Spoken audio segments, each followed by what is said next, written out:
நீ நடத்தின 25 பேரை மாற்று கட்சிக்காரனை அவனை போய் பொன்னாடை பொருத்தி அவனுக்கு மாலை அணிவித்து கை குலுக்கி அவனையெல்லாம் மறுநாள் சட்டமன்றத்துக்கு வர வைத்து கொறடாவினுடைய தீர்ப்புக்கு மாறாக அவனை வாக்களிக்க வைத்து உன்னுடைய ஆட்சியை காப்பாற்றி கொண்டாய். இது ரொம்ப நேர்மையான நாணயமான வேலையா? அவங்களா விருப்பப்பட்டு எங்களுக்கு அது நாங்க இது பண்ணல, அவங்களா விருப்பப்பட்டு எங்களுக்கு. இப்ப நீ இந்த கேள்வியை கேட்டிருக்க வேண்டிய தேவையில்லை. என்னன்னா எதுக்கு போய் பீதாம்பரம் பொறுத்தின? அது செய்யாம இருந்திருந்து அவர்களாக வந்து வாக்களித்தால் அது அவர்கள் விருப்பம்.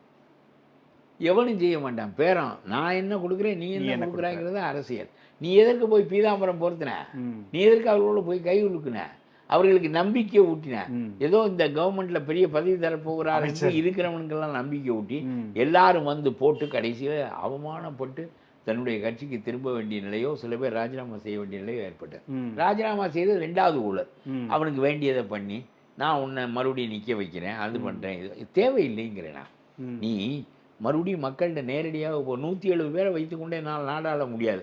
ஆகவே 118 பேரை நீங்கள் தாருங்கள் என்று சொல்லி மக்களிடம் கேட்டதால் மறுபடியும் தருவார்கள். இன்னொரு தேர்தல் நடந்தாலும் என்ன குடிமொழி போய்விட்டது, நீ என்ன காசா செலவழித்தாய்? மக்கள் தானாக ஓட்டு போட்டார்கள் உனக்கு வந்து.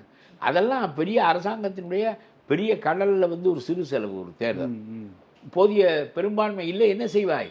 தேர்தல் அல்லாத வழிகளை கடைபிடிப்பாயா? அதுதானே செய்கிறாய் நீ. இப்பொழுது அப்படி ஒன்று இல்லவே இல்லை. அவங்களா விருப்பப்பட்டு அவங்க தொகுதி மக்களுக்கு நல்லது செய்யறதுக்காக ராஜினாமா பண்ணிட்டு எங்ககிட்ட வராங்கன்றாங்க. இப்போ தான் நான் சொன்னேன், போய் பீதாம்பரம் பொறுத்துனா அவங்களுக்கு இங்கே மருமகனும் அங்கே மாமியாரும் சேர்ந்து தான் இந்த ஆட்சியை கலைப்பதற்கு, அதிமுகவை கலைப்பதற்கு, குலைப்பதற்கு எல்லா ஏற்பாடுகளையும் செய்தார்கள்.